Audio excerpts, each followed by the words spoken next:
हिमालय की शांति में देवी पार्वती अपने आत्मिक शुद्धि और शक्ति प्राप्ति के लिए ध्यान में लीन थी। सूरज ढलता गया, रातें बीतती गई, लेकिन देवी की तपस्या निरंतर और अटूट जारी रही। कठिन तपस्या पूरी कर देवी पार्वती थके शरीर और तेज भरे चेहरे के साथ कैलाश में अपनी कुटिया की ओर चली।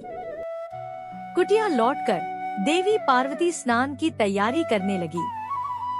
मन में विचार आया, महादेव दूर हैं, मेरी रक्षा कौन करेगा। उस समय महादेव एक दैत्यवध के महत्वपूर्ण अभियान पर दूर गए हुए थे। यही सोचकर तपस्या के कई दिनों में शरीर पर जमा हुआ मल और मिट्टी वह धीरे धीरे हटाने लगी। देवी पार्वती ने अपने शरीर से तैयार किए गए सुंदर बालक को जीवन दिया।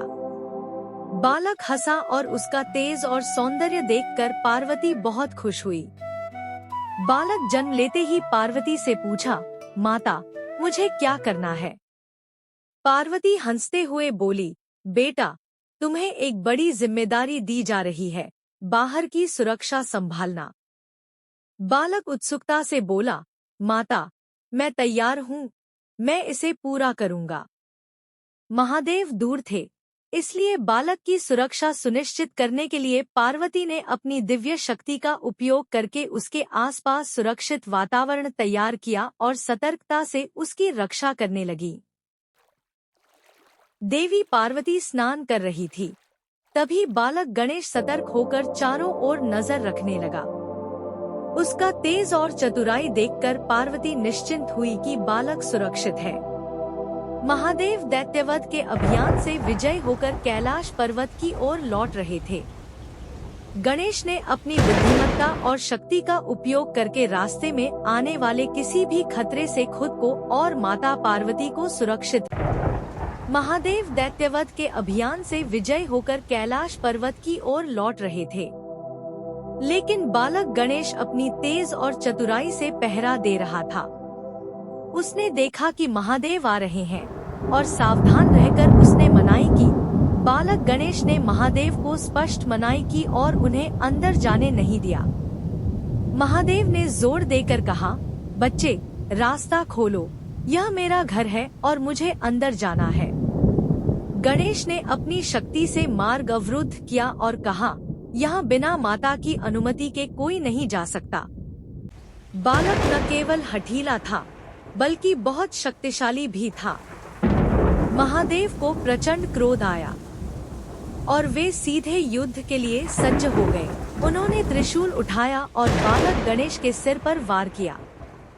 बालक गणेश का सिर घायल होकर गिरा और उसका शरीर नीचे पड़ गया। बालक गणेश की जोरदार चीख सुनकर माता पार्वती तुरंत बाहर आई। पार्वती रोते हुए महादेव से बोली, आपने यह क्या किया?